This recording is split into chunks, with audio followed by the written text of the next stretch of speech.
Bueno, pues bienvenidas y bienvenidos a la presentación de Bedroom Safari, una antropología de la vida cotidiana de Alejandro Pérez Paredes. Muchas gracias por venir, por acompañarnos, muchas gracias a Enclave, como siempre, nuestra casa, muchas gracias a Joseán por estar aquí, por ir formando un ecosistema ya ancestral.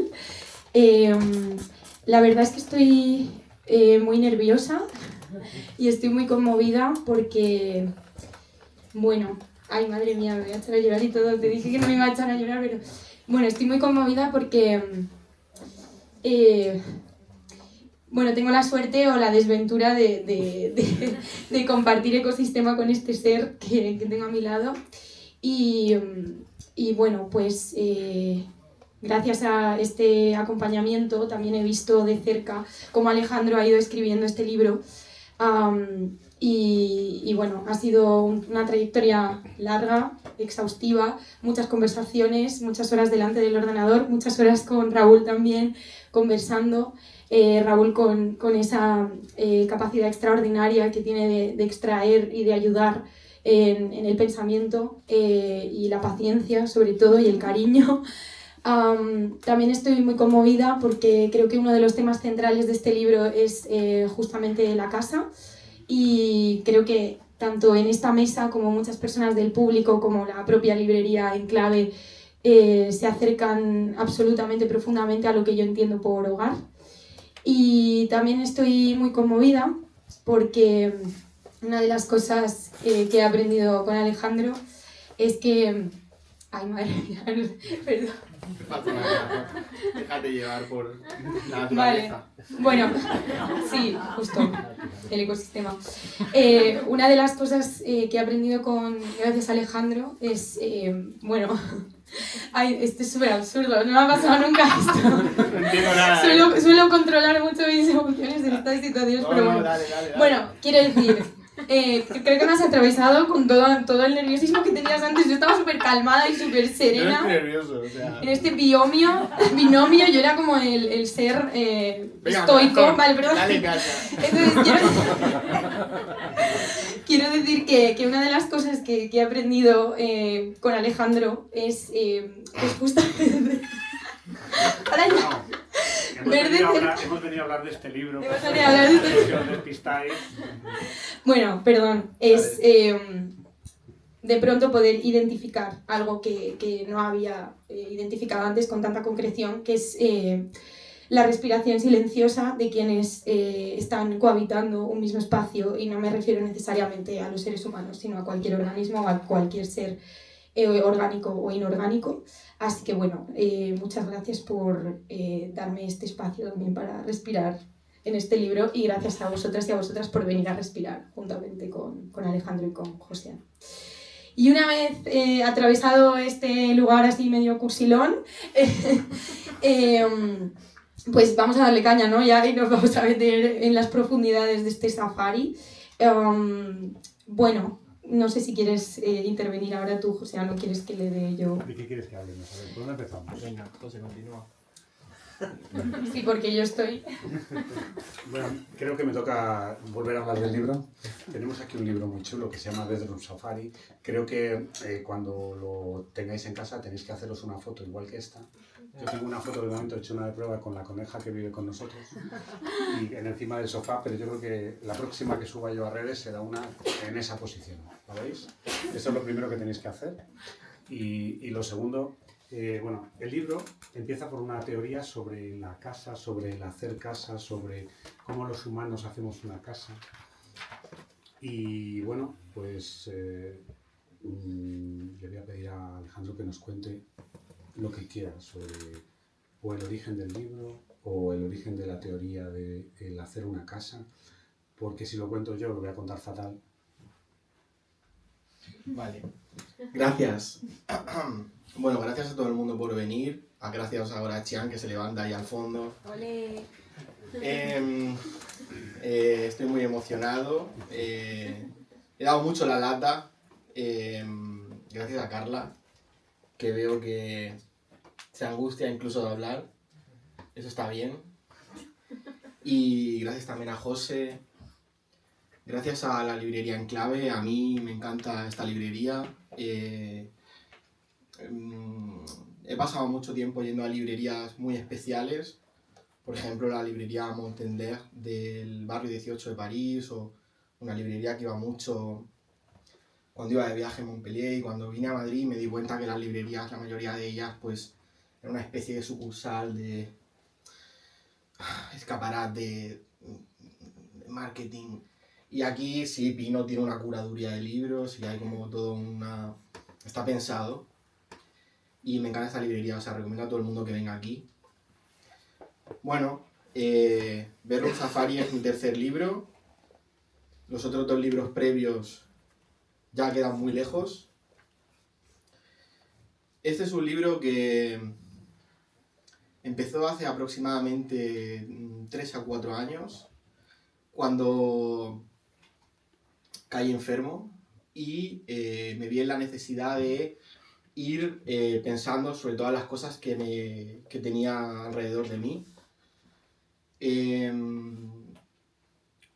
Hubo un momento determinado que yo cogí todas mis cosas reales, platos, una guitarra, un montón de trastos que yo había acumulado durante mucho tiempo, y los metí en un armario para subarrendar mi casa. ¿Vale? ¿Qué pasa? Aproximadamente 1 año y medio más tarde o así, yo cuando llegué y abrí el armario me vine abajo, porque la casa estaba completamente desnuda y todas las cosas que tenían cada cosa una historia detrás. Por ejemplo, una vez que había ido a Disneylandia y con mi hermano robé una hucha de cerdito o lo que fuese, todas esas cosas estaban ahí como almacenadas. Entonces, claro, me di cuenta de que era una pura materialización de la vida emocional, de la vida afectiva, de la vida psíquica, y que toda la vida psíquica se fundamentaba en pues la disposición de los objetos, la disposición de... Se ve bien con un concepto de una mujer que se llama Frederique Toiti, que es el concepto del cosmograma, que ella dice que muchos de los objetos que utilizamos representan de alguna manera el cosmos o el conjunto de cómo se percibe el universo. Así es como funciona la casa. Tú, con respecto a los objetos de la casa, digamos que es un poco la manera en la que tú te encuentras con respecto a los materiales que hay en una casa y los materiales que te rodean, representa un poco la percepción que tú tienes con respecto del cosmos, o que tu cultura tiene con respecto del cosmos o de la totalidad. También pasa en las ciudades. Cuando hay un paradigma racionalista, la ciudad se organiza como el Eixample de Barcelona. En la Edad Media, por ejemplo, a veces quizás sigue el curso de la topografía. No, entonces digamos que la ideología política o la política, como se entiende el conjunto de la totalidad de las cosas que existen, se representa a nivel micro. Esto es completamente real hasta el punto de que incluso hay artículos científicos que tratan de matematizar cosas mediante una mesa de billar. Entonces, por ejemplo, una mesa de billar o el pinball vendrían a representar pues el azar, la probabilidad, en términos como cósmicos. Entonces, digamos que todas las cosas y el lugar que ocupan en la casa con respecto de la persona que la habita representa un poco la forma del universo. Evidentemente imaginariamente, ¿no? Hay una muy antigua idea, muy chula. Es una idea que es la idea de oikoiosis. Es una idea que proviene de la antigua estoicismo, que no tiene nada que ver con la locura de internet ni nada de eso. Ni tampoco tiene nada que ver con resiliencia, de hecho. Pero de verdad, no tiene nada que ver con eso. Y la palabra oikos significa casa, como en el yogur. Y la palabra osis, todo el mundo conoce esa palabra, ¿no? Y la palabra osis es el sufijo que se utiliza para crear sustantivos que de alguna manera son adverbios. Son verbos, como el verbo mitos, como la palabra mitosis o la palabra semiosis. Entonces, la teoría de la oikoiosis, que es muy antigua y que yo la encontré a través del último libro del Homo Sacer de Giorgio Agamben, y que luego fui rastreando y ha sido recuperada por la filosofía medioambiental, incluso en Donna Haraway tiene un artículo, y etc. Básicamente es como una concepción del impulso de los seres vivos. Es también lo que hacen los seres humanos. No es una cosa propia humana, es una cosa propia de la vida. Incluso los pulpos Por ejemplo, hay muchos artículos científicos, muchos no, pero sí que hay por lo menos una docena en Google Scholar, luego los que estén por ahí no lo sé, ¿no? Que, por ejemplo, se refieren a los pulpos y cómo los pulpos cogen objetos. Hay una canción de los Beatles también con respecto a eso, que escribió Ringo Starr, que es que pues cogen objetos como conchas o latas que se encuentran por ahí, basura, y decoran. O sea, que la decoración no es una cosa humana, sino que es una cosa transespecie. Hombre, no sé si los calamares decoran, no lo creo. Pero si los pájaros decoran, o sea, la decoración es como una forma de territorialización y como una forma de confundir al individuo con el entorno. Es una forma de confusión del individuo con el entorno. Y pues esas son las cosas que, digamos, de alguna manera me puse a pensar porque estaba en absoluta locura, solísimo y con toda mi vida en un armario. Entonces, claro.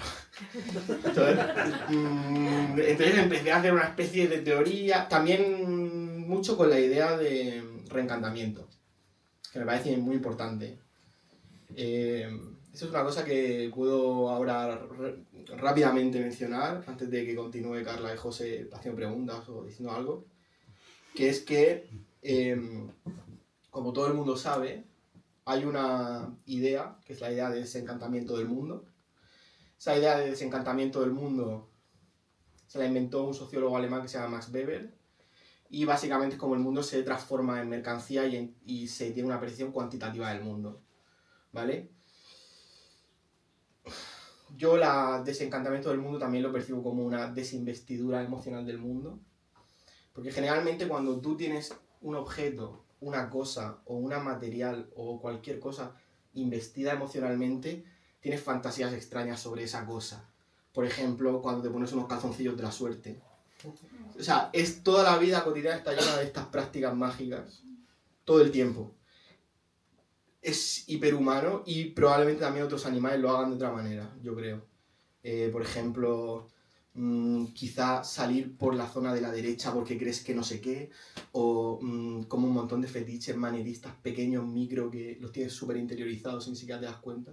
No sé si alguien ahora mismo está pensando en alguno que haga esa, pero pasa con, por ejemplo, a lo mejor tengo este tipo de calcetines y los voy a usar este día porque no sé qué, o con la ropa pasa mucho, ¿no? Porque la ropa es como está llena de prácticas rituales. Y eso yo lo percibía como una forma de reencantamiento o de encantamiento de las cosas.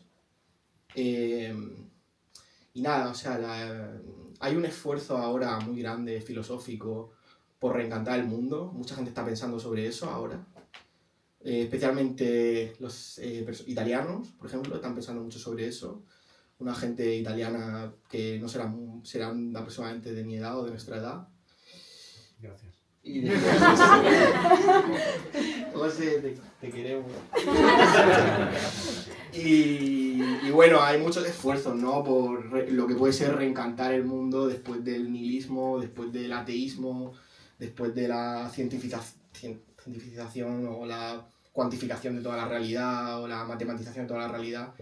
Y hay una incluso persona muy famosa, Kantami Yasu, que incluso me parece que dedica su vida a cómo puede reconstruir a Dios después del ateísmo y del nihilismo. Entonces, en resumen, es que cuando una cosa se desencanta, es una cosa que es una mercancía y es un objeto que solo tiene un valor de cambio, solo tiene un valor como relacional, sintáctico, solo tiene un valor porque pues yo que sé, todo el mundo lleva una bufanda de no sé qué, entonces vale 200 euros, o sea, no tiene más valor que ese, es puramente simbólico y alienante.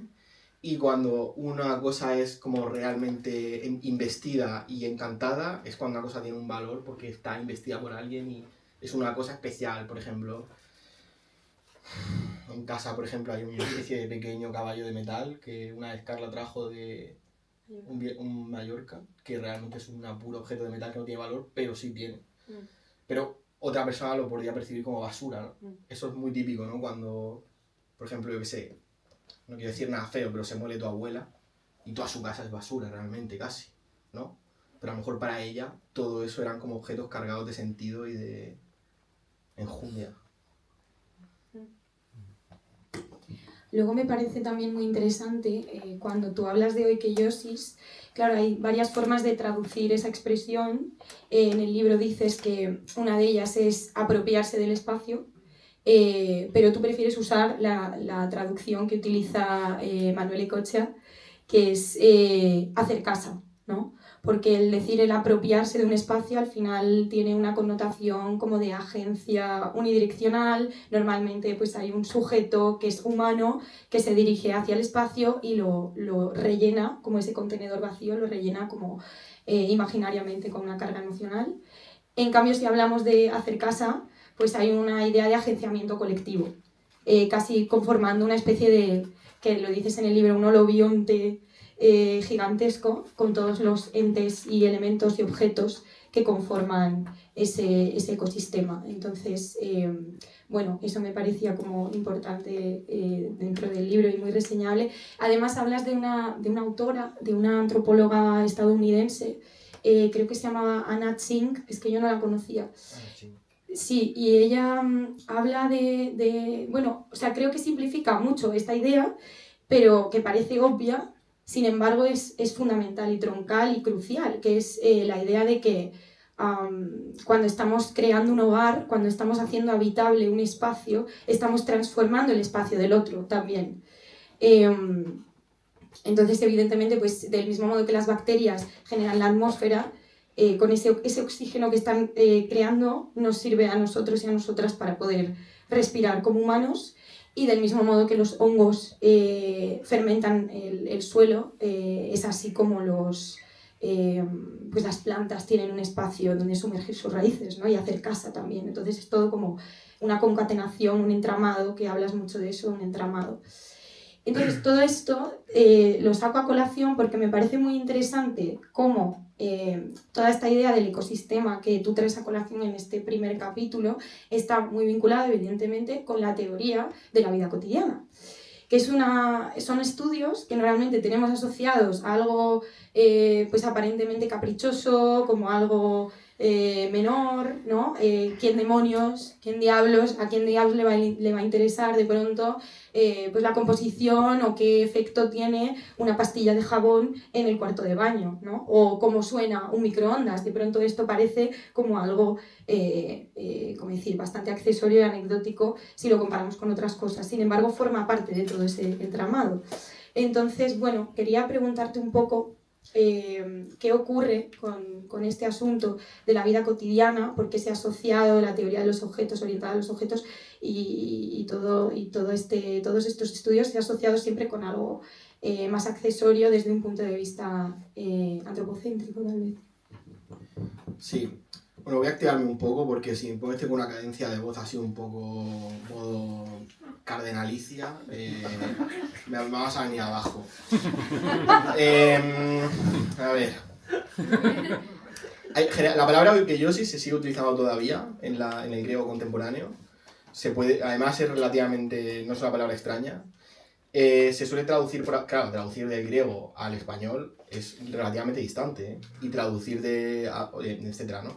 Entonces, la palabra oikeiosis muchas veces se traducía como apropiación, pero no tiene ese sentido porque, o sea, ese sentido simplemente indica como una dirección, como una agencia, una dirección de un individuo hacia otro, como así, ¿no? Como hacia dentro de uno, pero es como mucho más complicado porque cuando diferentes seres, porque la teoría, digamos, de lo que yo sí soy el hacer casa, yo lo abordo y por supuesto inspirado por toda la tradición pues, de Deleuze, Spinoza y luego también la tradición de Manuel de Landa y todo el pensamiento contemporáneo. Yo lo pensaba más bien como un conjunto de seres amalgamados que todos en sus procesos metabólicos construyen la casa de los otros. Por ejemplo, la oxidación del planeta Tierra se produjo cuando en un momento determinado había tantas cianobacterias que fueron construyendo la atmósfera.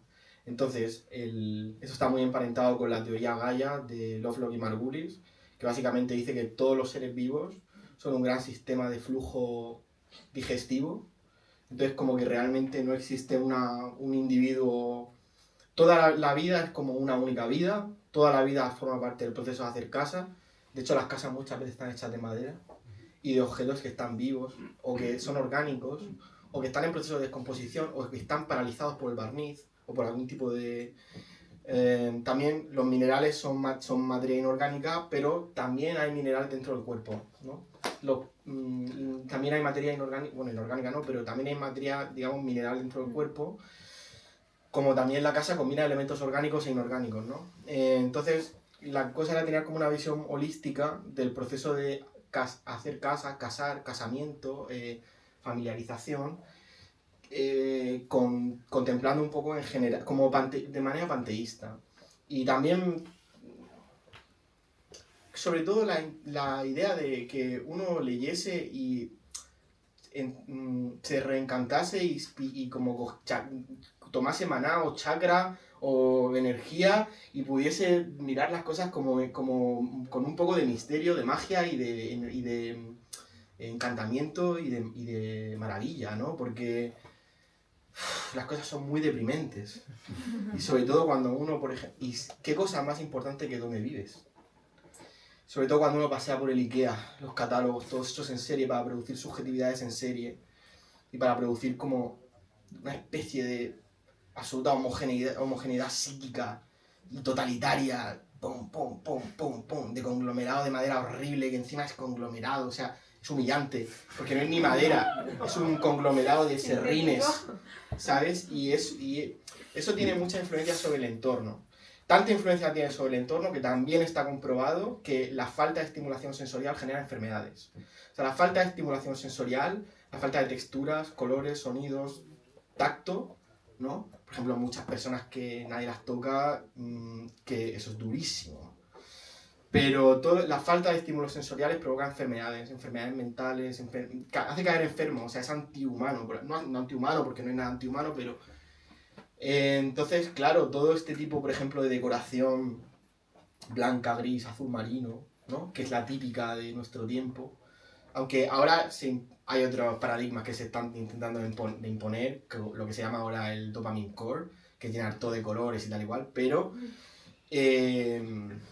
todo eso tiene una influencia muy fuerte sobre yo creo, eso es muy pregnante sobre la vida psíquica, sobre la cognición, sobre el sistema nervioso, sobre el cuerpo, es muy pregnante, súper pregnante. Tan pregnante que no podemos dar cuenta de ello. O sea, hacen falta artículos científicos extremadamente extraños que intentan relacionar que los niños que van descalzos y sus plantas de los pies tocan alfombras y maderas, tienen más... es súper complicado de demostrar, digamos, negro sobre blanco, la profundidad con la que no hay separación, que los humanos estamos completamente inmersos en el ecosistema, en el entorno, no hay separación humano-entorno. Es una separación para entendernos un rato, pero no existe esa separación. Hasta el punto, loquísimo, de que probablemente el agua que nosotros bebemos ahora ha sido orinada por alguien en algún momento. Literal. O sea, en la Tierra hay solo un porcentaje de agua. El planeta Tierra no se crea ni se destruye agua, se evapora, ¿no? Y tal igual. Pero el agua que hay en la Tierra es como el mismo agua que siempre hubo. Y entonces está siempre en un flujo de filtro cósmico donde el proceso, digamos, el ciclo del agua, el ciclo hidrológico típico de conocimiento del medio, es una especie de gran filtro cósmico y el agua de las retinas o el agua de nuestras células ha formado parte de un agua que Dios sabe dónde estaba. No se puede saber, o no lo sé, pero no se puede.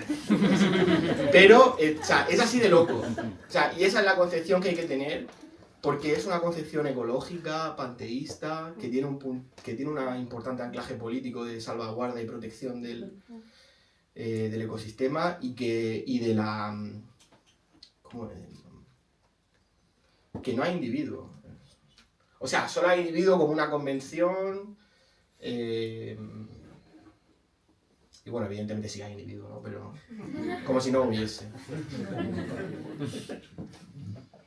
No sé qué decir. Ya, es que estoy así.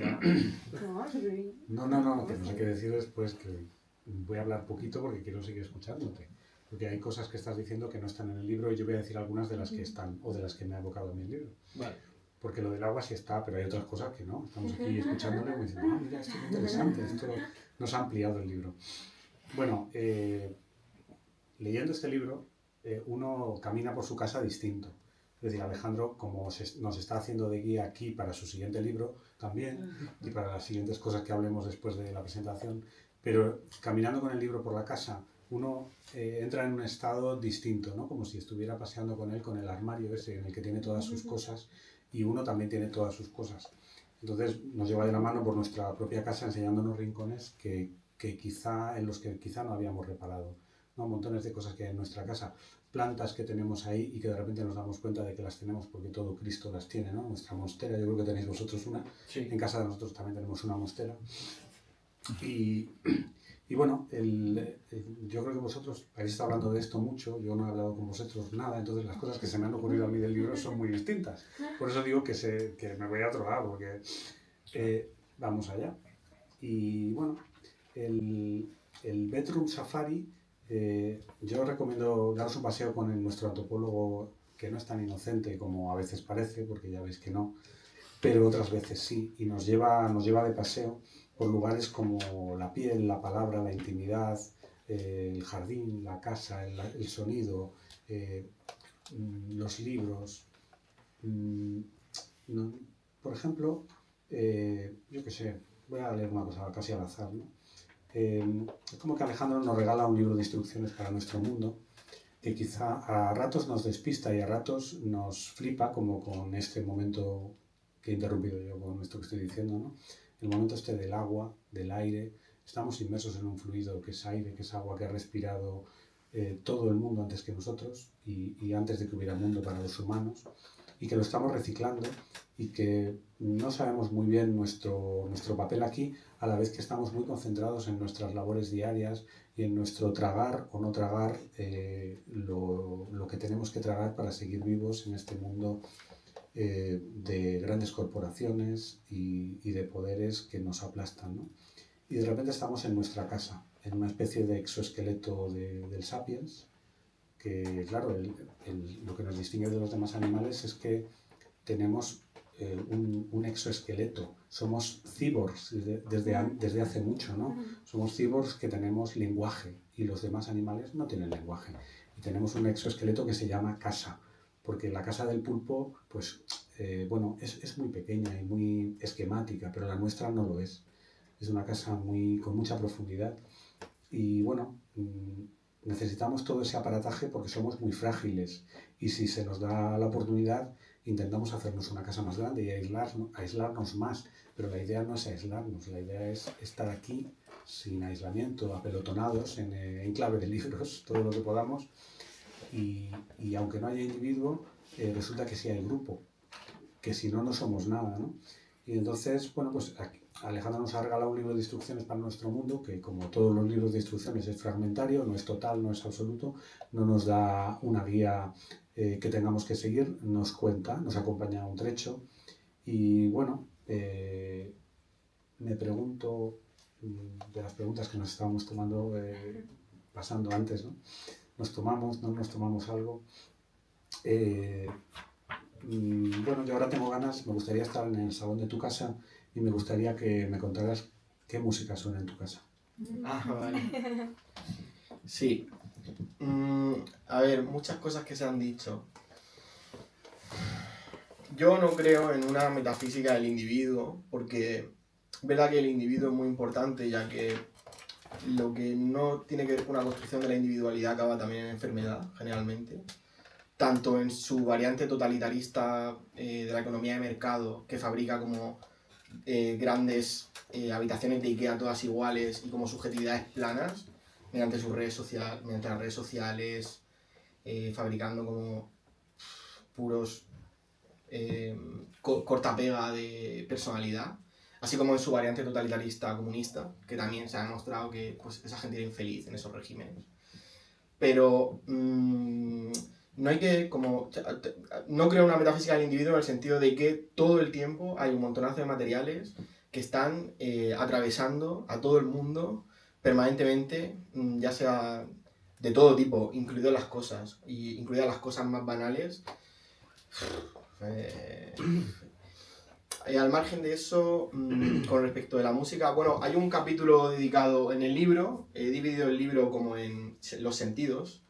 Hay un capítulo dedicado, digamos, a la piel, de manera muy imaginativa y abierta, ¿no? Otro dedicado al sonido, otro a los aromas, alimentación oronasal, y uno como que no es un sentido, que está dedicado como casa, objetos domésticos y tal. En la parte dedicada al sonido, sobre todo, que por cierto también lo hablé con Adrián la última vez, lo hablamos, de cómo uno no se da cuenta de que los espacios en los que permanentemente está habitando y cuando vive en esos espacios los transforma, porque no se puede estar en un sitio sin transformarlo, de la manera que sea.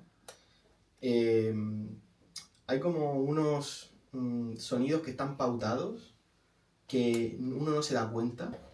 Nosotros, por ejemplo, desde casa escuchamos un animal, que es un audillo, es un tipo de búho que de alguna manera se habrá perdido y está ahí en la plaza y está perfectamente acompasado a las 9:40, 9:45, empieza... Cada 2 segundos. Sí, 2 segundos aproximadamente. Y entonces todo eso va como envolviendo el día a día y envolviendo la rutina. Sonidos muy estúpidos, ¿eh? Por ejemplo, el sonido del frigorífico. El sonido del frigorífico es muy importante, porque como tiene una frecuencia muy baja y es tan grave, te induce el sueño en la siesta. Por ejemplo, así pasa también en los aviones, cuando estás cerca del motor y te induce el sueño el sonido, porque el sonido tiene una capacidad táctil. Y así, bueno, eso es que es otro tema muy largo. En la música que escucho en casa, yo me aburrí hace mucho tiempo de la música de estrofa, estribillo, y escucho mucha música de, pues, como landscape, house, no sé qué, ambient, o sea, generalmente música ambient o lo más, por ejemplo, escucho mucho Jeremiah Chiu, que es un artista japonés, pero eso, generalmente escucho ambient, la verdad, que va un poco con o al menos la música que escuché escribiendo Bedroom Safari era sobre todo música ambient. No en el sentido de Brian Eno, o sea, música ambient contemporánea. Hay muchos artistas ahora en Spotify como muy pequeños que tienen 4.000 escuchas, pero que son genios y no se escucha a nadie pues por lo que sea. Respecto al tema del sonido es muy interesante. El oído es un aparato muy antiguo. Esto es otra idea que dejo caer en el libro, pero que tampoco desarrollo mucho, es que los aparatos, los órganos y las partes del cuerpo, antes de llegar a una persona, son testeadas en otros cuerpos. Es decir, el corazón o el oído no empieza con el Homo sapiens. El Homo sapiens es un heredero del oído, por ejemplo, pero el oído ya empezó muy antiguamente. Es decir, hace millones de años. Entonces, en la filogénesis, tú de repente brotas en el mundo y recibes un oído, pero que ese oído llevaba millones de años en prueba y error, ensayando para llegar a ser lo que es. Y originariamente el oído, por lo que se sabe, según los estudios de filogénesis, por lo que se puede especular a través de investigaciones con artrópodos, insectos, el oído era originariamente una especie de órgano propioceptor que luego empezó a captar sonido. O sea, el oído, antes de ser oído, claro, es que ojo, o sea, el oído es un órgano que capta la vibración del sonido, la vibración de la materia en forma de sonido. Pero la vibración de la materia no tiene forma de sonido. Eso es la percepción sensorial del sonido. O sea, que la vibración de la materia se perciba como sonido es una propiedad secundaria y no humana, porque también seguramente, no sé si los calamares oyen, pero seguramente sí. Entonces, realmente la vibración de la materia no hace ruido, salvo que haya alguien que haya desarrollado un oído para escucharla como ruido o como sonido. Entonces, claro, la música es muy extraña, porque la música es una organización de la vibración de la materia con algún tipo de criterio que produce satisfacción. O sea, es una especie de tacto desterritorializado. Es una especie de tacto huérfano, la música, por así decir. Pero literal. Porque los estudios filogenéticos que hay dicen que el oído originariamente tiene una función táctil en seres muy antiguos. Digamos, seres que tienen miles de millones de años. ¿no? Porque el ser humano tiene aproximadamente, los fósiles más antiguos tienen 300.000 años. Son encontrados por Marruecos o por ahí, ¿vale? Entonces, en la filosofía de ver un safari, digamos, la música es la música de ambiente. Esa es un poco la idea, sí. Y como a lo mejor de Blaze también puede ser. Pero percibida por el oído y por el cuerpo. Sí, eso es interesante, ¿no? También podemos hablar sobre eso y pongo el ejemplo de las personas que les gusta ir a comer altavoz, que se llama. Son personas que prefieren la dimensión táctil frente a la dimensión, digamos... Claro, porque en el siglo XIX se desarrolla un tipo de escucha, que es la escucha como autonomía de la música, como voy a escuchar esto como una delicatessen, como si me tomo un sashimi, tal y cual, ¿no?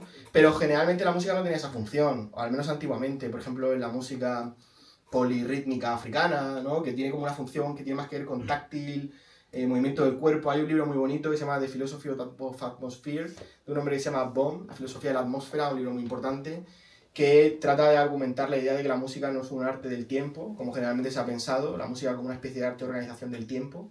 Pues por ejemplo, eso se ve mucho en el romanticismo, ¿no? O sea, como una especie de juego del tiempo, y ellos argumentan, este hombre Bohm, que no, que es un arte originariamente del espacio, como por ejemplo, a ver, son las dos cosas, es que arte del tiempo, arte del espacio, eso es como muy genérico decirlo, sin embargo este hombre por supuesto está publicado en todas las grandes editoriales, o sea, es muy prestigioso, ¿no? Pero a mí me parece muy genérico decir eso, pero sí, parece ser que los primeros oídos eran como una forma de rudimentos táctiles, digamos, para que quizá me lo invento, un artrópodo tuviese conciencia de que está sobre algo que está vibrando, ¿sabes? Y ya de ahí fue mutando con el curso de millones de años hacia una cosa que es como ¿no? Porque tú el sonido lo oyes aunque sea lejísimos, digamos a kilómetros. O sea que eres capaz de percibir la vibración del sonido eres capaz de percibir la vibración de la materia, incluso puede que la nota a la que vibra, es decir, la frecuencia, ¿no? A muchos kilómetros. O sea, es loco el oído. Porque originariamente el oído era táctil, digamos. Y así la música es una especie de organización de vibraciones. Pero no digo vibraciones de vibras. Me refiero a vibraciones literales de frecuencia de cosas. No me refiero a las vibes. Y bueno, pues... Yo creo que la música también está en peligro. Bueno, no en peligro, pero hay como esa especie de homogenización. Estrofa, estribillo, ¿no? O sea, que siempre como que se corre el peligro de que... Siempre como que se corre el peligro de perder la personalidad, ¿no? Con la música también, pero desde siempre. Ahora ha salido Dani Martín diciendo que si paga impuestos y tal y cual, entonces es nuestro aliado. Pero bueno, al margen de eso... Bueno... Que te escuchaba y estaba pensando también cuando hablabas del agua que contenemos es la orina del otro ancestralmente. No, pero estaba pensando también, relacionándolo con esta idea del hacer casa, una frase que ahora no recuerdo si era de Jane Bennett o de Manuel de Landa, que decía que los seres humanos somos minerales erguidos en patas, ¿no? En dos patas. Sí. Entonces un poco esta imagen plástica del ser humano que está ensamblado claramente en todo momento con la historia terrestre, la condición terrestre. Sí. Y bueno, y en relación con esto también estaba pensando, pues si seguimos profundizando en este safari y avanzando, llegamos también al espacio que tiene que ver pues tal vez con el salón, y ahí de pronto nos encontramos con algo que tiene que ver con las plantas, con el jardín, que yo creo que es otro tema que a ti te interesa profundamente. Y a mí también es uno de los temas del libro que me parecía más atractivo, tal vez es porque te veo cómo tratas a las plantas con ese acercamiento tan cuidadoso, tan delicado. Y estaba pensando, dices una cosa muy hermosa en el libro, ¿no? Que es que el jardín viene a ser casi como un depósito cósmico en el que se van sedimentando las estaciones, las lluvias, las sequías, también pues los frutos, los insectos, y casi conforman una especie de sistema digestivo o un flujo gástrico geológico, ¿no? Dices algo así. Y estaba pensando, volviendo otra vez a esta idea del holobionte y del hacer casa, que el planeta es como un jardín gigantesco, ¿no? Un poco, sí. Y que es igual de crucial el hacer casa desde lo humano o sea, igual quiero decir, es igual de crucial el hacer casa que, por ejemplo, el agua que hay en la superficie de esta roca en la que habitamos, ¿no? Que son Sí. a 2 escalas, pero que al final es exactamente como el mismo entramado, ¿no? Sí. Sí, es extraño porque de toda la masa de la Tierra, los seres humanos habitan muy poco espacio. La Tierra es una super roca, sin embargo los humanos solo habitan la superficie. Y no ha sido tan fácil excavar hacia adentro. Es como una especie de roca con moho. Sobre el jardín hay un apartado dedicado al jardín, breve. Me hubiese encantado tener más tiempo para dedicar más tiempo al jardín, quizá en el futuro. Me parece que el jardín es uno de los paradigmas de cosmograma. El jardín representa totalmente la visión que tiene una civilización del cosmos. Por ejemplo, el jardín a la francesa, la persona que haya ido al jardín de Versalles o al jardín de Luxemburgo, va a ver que el jardín todo está cortado de forma simétrica, es decir, es una concepción como racionalista, mecanicista del cosmos. El jardín renacentista, que es el típico de Italia, que tiene es como más misterioso, como que te pierdes y hay de repente una fuente. O sea, el jardín generalmente, la forma en la que se ordena el jardín suele ser la forma en que una civilización percibe cómo ha de ser ordenado el cosmos. Es el paradigma de Versalles, donde el castillo ocupa el centro total y la naturaleza se ordena en torno al rey. ¿Qué más jardines míticos hay? Bueno, el jardín andaluz es un jardín emblemático, el jardín japonés, por ejemplo, el jardín andaluz es un jardín que reproduce todavía la forma del paraíso, ¿no? No es un jardín donde haya una diferencia entre artificial y natural. El jardín también construye una metafísica de la diferencia entre lo artificial y lo natural, que digamos que es convencional. Hay muchos otros jardines también. Está el jardín de la cultura achuar, por ejemplo, que no tiene discontinuidad entre su pueblo y la selva. Los achuar son una muy famosa cultura amazónica que las mujeres tratan a las plantas como niños, les susurran y las cuidan con cariño. Y hay una especie de discontinuidad entre su propia casa, de discontinuidad, no de continuidad, entre su propia casa, real su pura casa, y una serie de rábanos, plátanos y... O sea, hay una especie de continuidad, de solución de continuidad entre lo silvestre y lo doméstico, que es de mixtura total. Es muy curioso porque mientras se construye toda una noción de diferencia entre naturaleza y cultura o natural artificial, a la misma vez todo el tiempo se está conviviendo con jardines y con plantas naturales que son transformadas artificialmente y no dejan de ser naturales. O sea, una semilla modificada genéticamente no es diferente desde el punto de vista de la materia, o incluso se podría decir desde el punto de vista de Dios. Dios no va a distinguir una semilla modificada genéticamente de una semilla no modificada genéticamente. Y por eso el jardín es muy interesante. Y además se suele colocar también como zona de paso, por ejemplo en el adosado, en la casa adosada, para salir o para entrar, en la típica casa que tenemos en la cabeza yankee de suburbio o de Canadá, el jardín por detrás y por delante, como una especie de zona de transfusión total, permanente y geofisiológica. Además en el jardín pues están todos, ¿no? Los bichos. Las lombrices tienen que trabajar la tierra para que las plantas puedan continuar su vida. Hay, por ejemplo, esto se ha salido desde muy antiguo, incluso en Darwin hay textos sobre esto, que las lombrices tienen que estar, digamos, comiendo tierra o digiriendo tierra o también muriendo y disolviéndose en la tierra.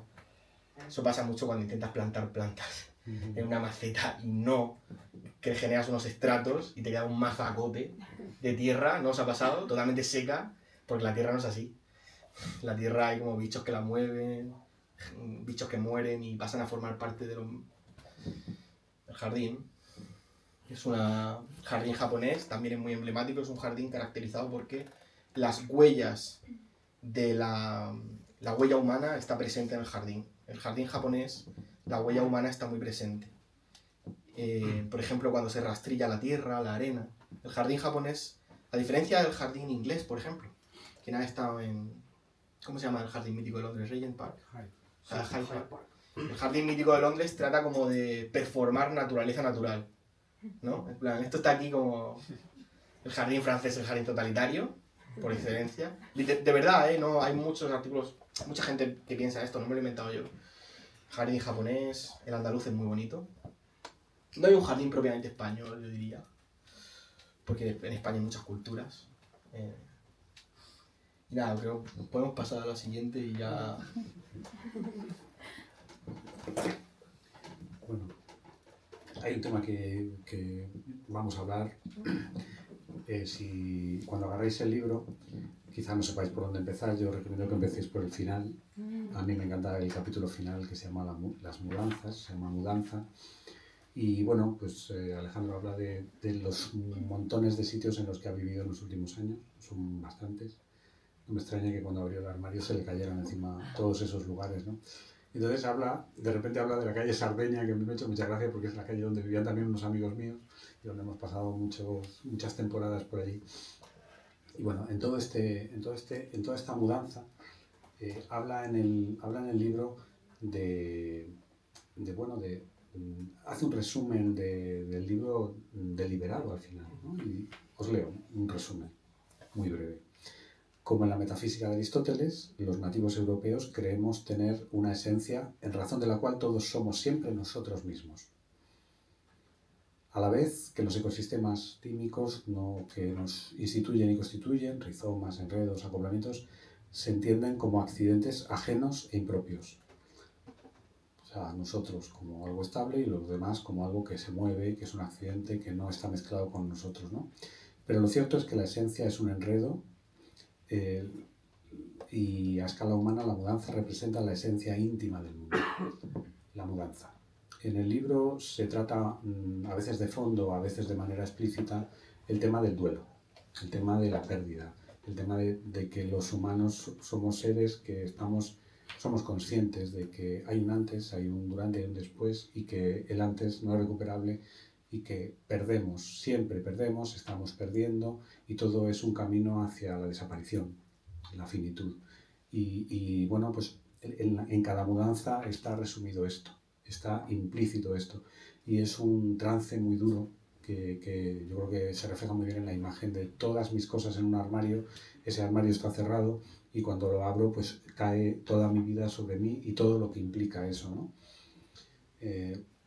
Y bueno, en realidad, dicho desde un punto de vista casi psicoanalítico, sería como decir que buscamos la vuelta a una especie de idea de madre, de algo que nos quiera abrazar, pero que es una idea que no existe o que ya no existe, y corremos para escapar de la sombra del objeto, que cae todo el rato sobre nosotros, pero cae solo la sombra, el objeto no está, ¿no?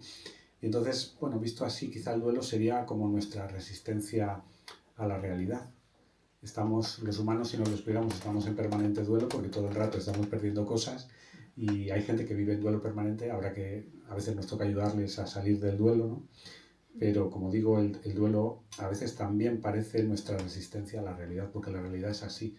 O sea, la realidad va a imponernos pérdidas todo el rato y cuanto más en el presente y en la vida estemos, más cosas seremos conscientes que perdemos, ¿no?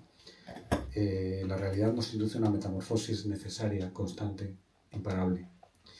Y supongo que el final del duelo, después de leer lo que incluye Bedroom Safari y después de estar vivo una temporada en este planeta y de trabajar con gente que quiere vivir, pues no sé, supongo que el final del duelo es aceptar la mudanza. Y me gustaría callarme y preguntarle a Alejandro cómo ve esto del duelo. Háblanos un poco de esto. Vale, hay muchas... bueno, es que hay muchas cosas que decir, ¿no? O sea...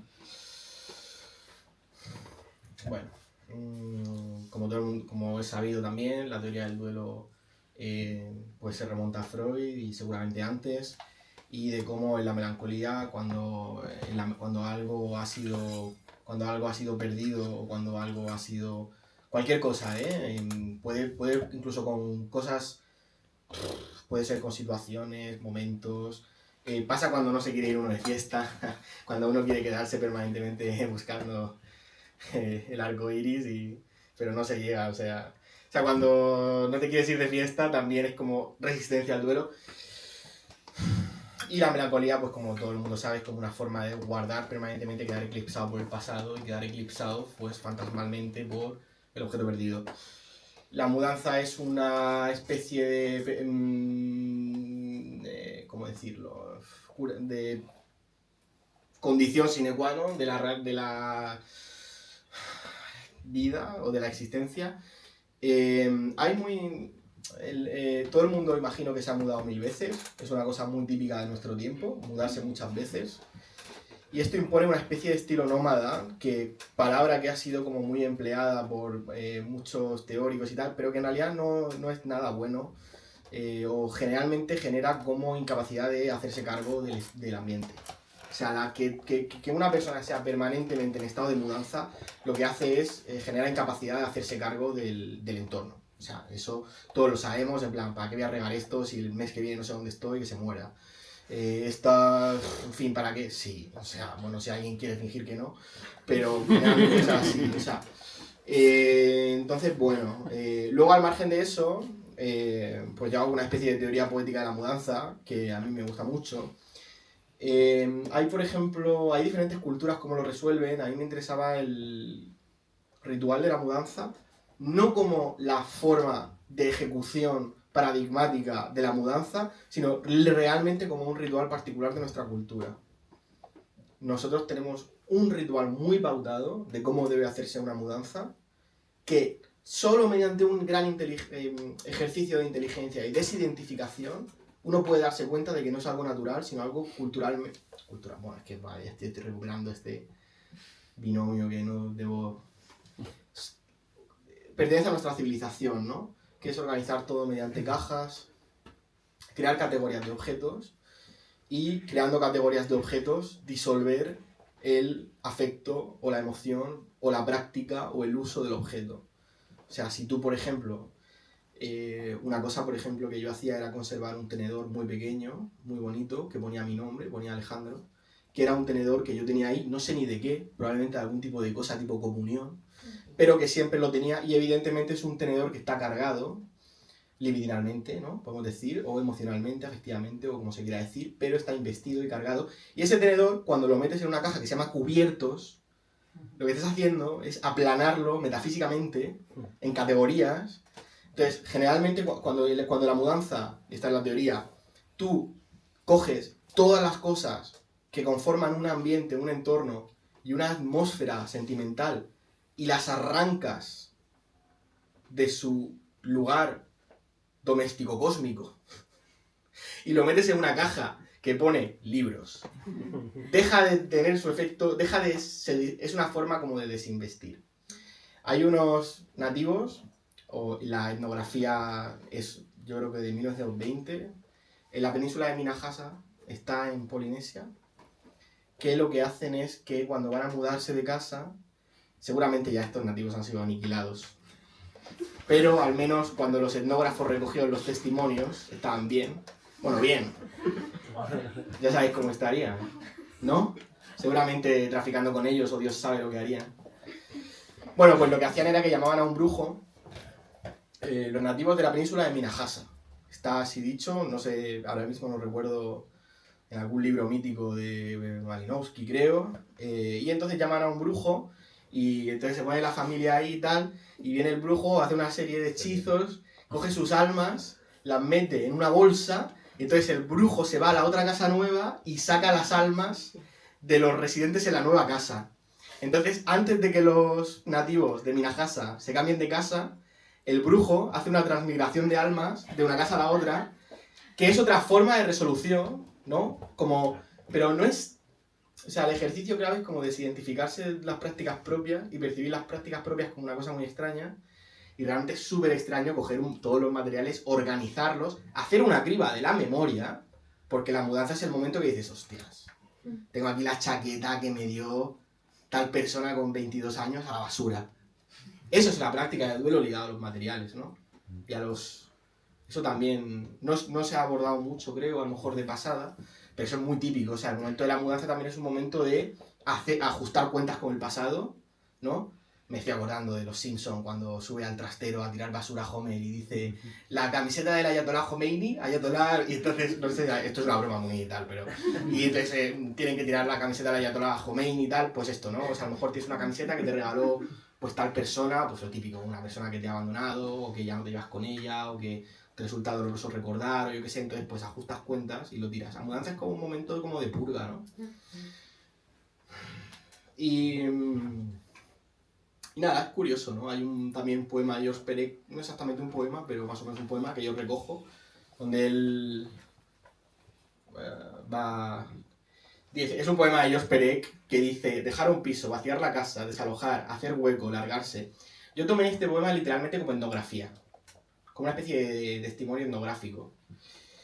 Inventariar, ordenar, clasificar, eleccionar, o sea, seleccionar será, ¿no? Inventariar, ordenar. ¿Qué es inventariar? Pues está claro que inventariar es desinvestir los objetos. O sea, meter las cosas en una tabla de Excel. Dejar que las cosas, eliminar el sentimiento investido en las cosas. Es que hay que tomar conciencia hasta qué punto esto es así, ¿eh? Por ejemplo, cuando uno es niño, el objeto transicional tiene una manta. Por ejemplo, para mi hermano mediano resultó muy loco separarlo de su manta, que era el pijama de mi yaya. Pero esto son las prácticas reales humanas, no solo con humanos, además con perros, con todos los animales, ¿vale? Eliminar, tirar, liquidar, romper, quemar. Ojo, un clásico, otro ritual súper típico de nuestra cultura, la rotura del vaso o del plato. Que se rompa un plato. Romper un plato como purga y eliminación de los espíritus. Esto es muy típico, se suele hacer muchas veces en bodas, ¿no? A lo mejor ahora nadie se acuerda, pero a lo mejor en tal típico pueblo de Portugal es típico romper un plato cuando no sé qué. Y así se espantan los malos espíritus. Esto es muy típico, ¿eh? Yo he roto varios platos, porque era con esos platos comía con tal y ¡bum! Roto, ¿no? Ahora es que nos hemos ablandado, somos unos llorones y tal, pero hay que romper. Romper es una forma muy importante, de hecho es una forma de aprendizaje, sobre todo en los niños cuando rompen cosas, ¿no? Dice también quemar, quemar también es como muy religioso, ¿eh? El quemar a la bruja, el quemar las cartas de la no sé quién, el quemar es... desencender, desprecintar, nada, esto está mal hecho, despegar, destornillar, descolgar, desenchufar, soltar, cortar, sacar, desmontar, plegar, cortar, enrollar, empaquetar, embalar, amarrar, anudar, apilar, reunir, amontonar, atar, envolver, proteger, tapar, rodear, apretar, quitar, transportar, levantar, barrer, cerrar, marcharse. Interesante también cuando en la mudanza pierdes algo que no querías perder. Muy típico. Y sobre la que también esa idea que está en la gran película que trata sobre el duelo, Toy Story, ¿no? Que se van a perder los objetos que están investidos y por eso hablan. Bueno, es un momento antropológico muy importante en nuestra cultura y más en nuestro tiempo, la mudanza.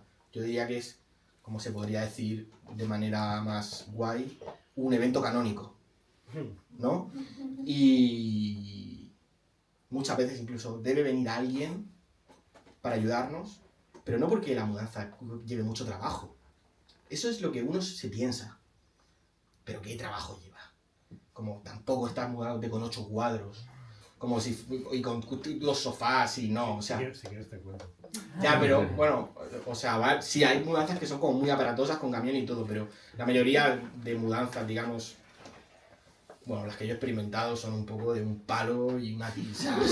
Son un poco de mudarme locamente, que bajo al súper, cojo un montón de cajas de Lice que me da el tío y meto ahí los libros, todos se revientan, son carísimos y encima se revientan. ¿No? Y bueno, pues sí, el libro termina con la mudanza un poco cerrando con... un poco haciendo como una poética de la estructura. Sí, yo creo que hemos avanzado como muy rápido, o sea, se ha pasado el tiempo muy deprisa. Nada, simplemente decir que, bueno, justo lo que decías, ¿no? Que en todo este ejercicio, además de desencantar o de reencantar el espacio, una vez más vuelve esta idea de fantasía omnipotente del humano, de pensar que la casa es como un espacio, casi como un recipiente, un contenedor, y que estamos entrenando nuestra fantástica agencia, ¿no? Fantasiosa agencia sobre ese espacio, pensando que podemos controlarlo y podemos manipularlo, ¿no? Cuando realmente es algo que está dentro de ese agenciamiento colectivo. Bueno, Claro. di- Una cosa que se ha quedado por decir, y ya vamos a cerrar, es que generalmente generalmente la mayoría de teorías, ya sean sociológicas o antropológicas o incluso de otro tipo científicas, ponen al sujeto en el centro.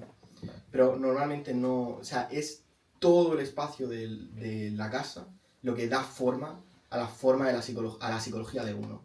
Es un poco la idea. Sucede, por ejemplo, con el pestillo, que te indica dónde puedes entrar y dónde no. Y son procesos que suceden de manera muy primaria cuando eres muy pequeño. Eso se va sedimentando de una manera muy secreta. ¿Vale? O sea, es una idea que da la vuelta y que es el espacio y el entorno que configura al individuo de nuevo. Bueno, vamos a Sí, cerrar. en realidad deberíamos cerrar, pero no sé si queréis comentar algo, o luego podemos ir a por unas cervezas. Claro. Y con todos esos líquidos y fluidos colectivos también podemos introducir preguntas, ¿sí? ¿Os parece? Pues Alejandro, muchas gracias. Ocean, muchas gracias. Y muchas gracias a todas vosotras y todos vosotros. Gracias a todo el mundo por venir. Os doy un beso muy grande.